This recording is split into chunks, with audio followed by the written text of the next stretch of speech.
Hello and welcome to Elecspo. And it turns out football isn't coming home after all.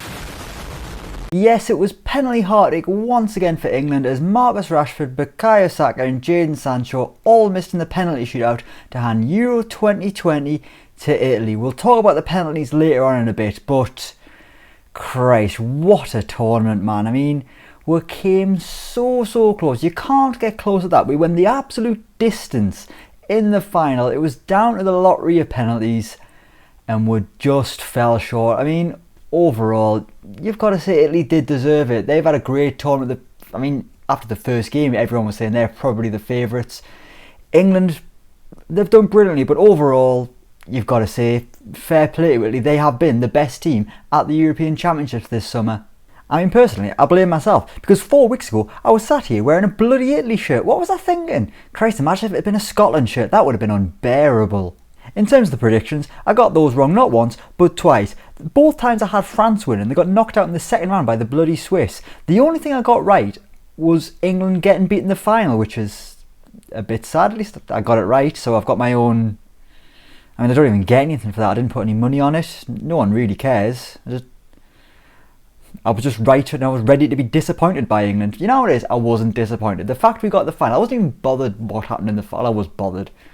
But even before kick-off, I think we were sat watching the game. I said, I'm not going to be upset really if we lose, just because getting to the final was winning enough. I mean, obviously I was devastated by the penalties, but when the dust settles, this will go down as a remarkable tournament for England. First major final since 1966.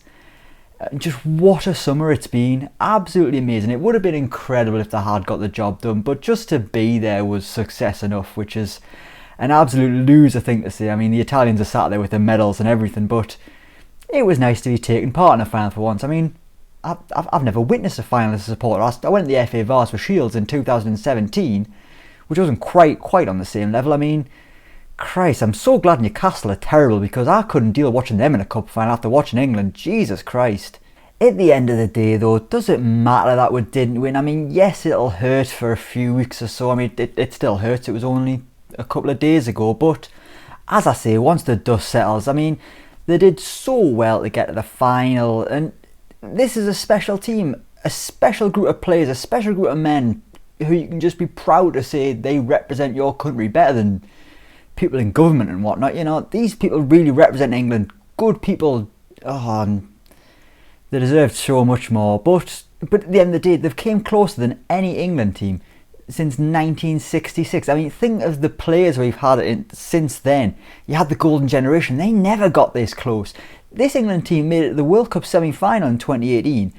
And in 2021, they've made it to the final. Just think what we could achieve in 2022. We'll touch on the World Cup in a little bit, but I mean, we might get knocked out in the groups, you never know. But this is a young team. They're a special bunch of lads.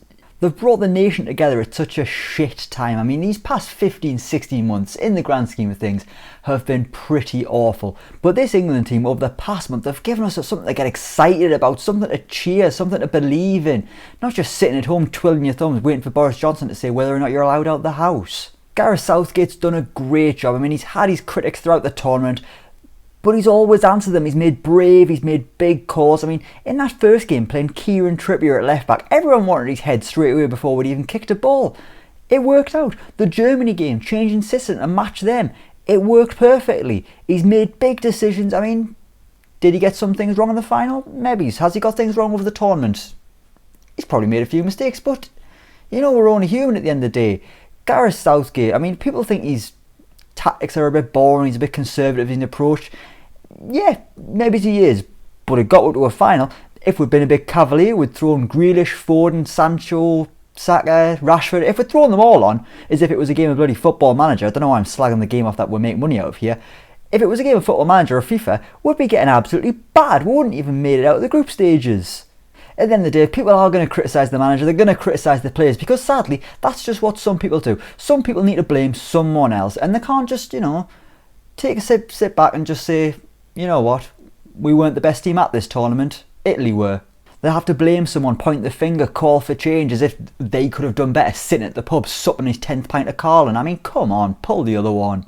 But I mean, even outside of England doing well at the Euros, These past 4 weeks have been amazing. It's been a great tournament. It's been fun. There's been great games. That Spain-Croatia game, the drama of France versus Switzerland, the Italians, sensational. Minnows of North Macedonia. You had Scotland at the first major tournament for a long time. Wales performing well. So many stories, so many great players. Young stars coming through, you like Pedri and whatnot. Stalwarts of the game, Chiellini and Bonucci still doing it at the grand old age of 61. There's been so much to enjoy about the Euros in 2021. They were delayed a year, but they've been worth the wait.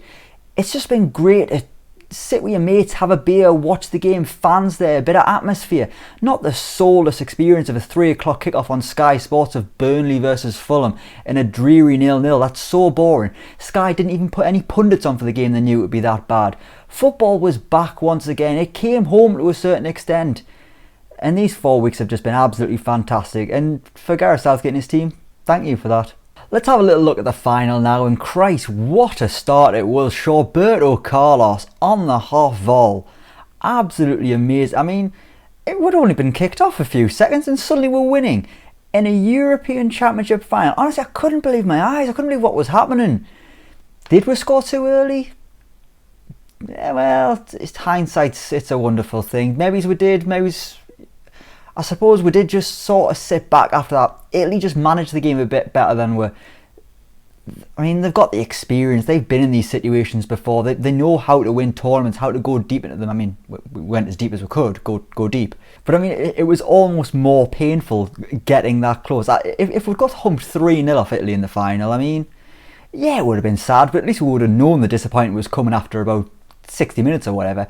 To go through the 90 minutes, to be in the game, to go through extra time, up to the lottery of penalties, and it was just all the more crushing. But I mean, the players who missed deserve absolutely no criticism whatsoever. They were brave enough to step up and take a penalty in a major final, England's first final since 1966, and these young men wanted to step up. They were brave enough. They put their names forward to take a penalty. Yeah, they missed. So what? 2 of the Italians missed. Jordan Pickford made 2 incredible saves. If things had gone differently right now, people would have been trying to call him Sir Jordan Pickford for what he did in that penalty shootout. But because we won, it's not going to get a mention. The racist abuse of the players that missed is absolutely vile. It's disgusting.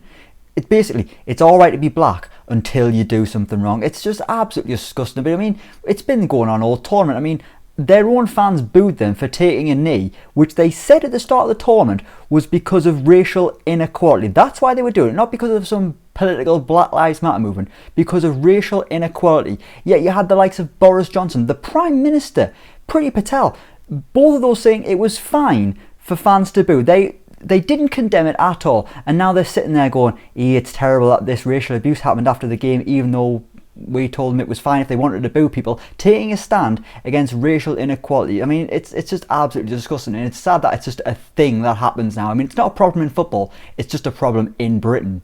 I mean, imagine being Bukayo Saka. I mean, I think if it hadn't been for a 26-man squad, I don't think he would have been involved. Yet he came in, he's played an amazing part, and still, at 19 years old, wanted to take a penalty in a European Championship final. I mean, was it a good penalty? No, it wasn't. It didn't go in. But I mean, people are saying, I mean, there was likes of Roy Keane saying Jack Grealish, Raheem Sterling should have took on. Grealish has come out and said he did put his name forward, wasn't picked. I mean, that's fine. I mean, should we have had different takers? I mean, it's easy to say that in hindsight. They might have missed as well. You don't know. I mean, at the end of the day, yes, there is a level of skill involved in a penalty shot, but sometimes it's just the luck of the draw, and sadly, it didn't go our way this time. But at least with Saka missing, at least now we know who'll be the manager in 25 years' time. But when you look through the squad, there's been so many great performers in an England shirt. I mean, Jordan Pickford, what a tournament he's had. I mean, bar the Denmark game, was a little bit ropey for that free kick, had a couple of wobbly moments, but he's been amazing. I mean, in an Everton shirt, he just seems an accident waiting to happen. For England, he's so reliable, a top-level goalkeeper. Absolutely incredible stuff. Harry Maguire, him coming into the team, he's had a fantastic tournament. Raheem Sterling, so much criticism throughout the season, hasn't featured as much as he'd have wanted for Man City. Criticised to the hills and back by anyone not called HITC7s. Yet for England, he's been one of the main men, scoring most of the goals at the tournament. Declan Rice and Calvin Phillips in the middle of the park. I mean, A duo of Leeds and West Ham. That shouldn't be going all the way to the final, yet it did, and they were fantastic. I mean, Declan Rice in the final I thought was an incredible play. It was almost a coming of age performance from Declan Rice. So many players stepped up and delivered, and the thing is, we've got players, the likes of Foden, your likes of Bellingham, Sancho, still young, only going to get better. Bright things that have come from this England team. We can go to Qatar in 2022, assuming we qualify, with a lot of confidence, hope that we can once again challenge for a major honour, because that's what Gareth Southgate has done with this England team. As I've said before, the golden generation, yes, they were an incredible group of players. They were never really going to win anything. Yes, there was expectation on the shoulders, but based on nothing, just because they were good for Chelsea or Man United or Liverpool or whatever. But this England team, they're a collective group. There's team spirit, there's unity. They're working for each other. And in 2 tournaments in a row, they've done incredibly well. I mean, they came within a whisker of actually winning something that no one in England has done since 1966. Yes, it is disappointing to lose, but just to get there itself is an incredible achievement. I mean, at the start of the tournament, I didn't think England would make the final. Yet here we are, and I mean, we're disappointed that we didn't win it. That speaks volumes about how well England have done. You know, they're saying football didn't come home, but I mean, maybe to a certain extent it did. I mean, it's hated across the world now, but I don't think people quite understand the irony of the song. It's not like a arrogant thing of saying, oh, we are England, we are going to win, football is coming home. This song was written for 1996, when the tournament, the Euros, was in England. It's just littered with irony. It's the male version of Live, Laugh, Love.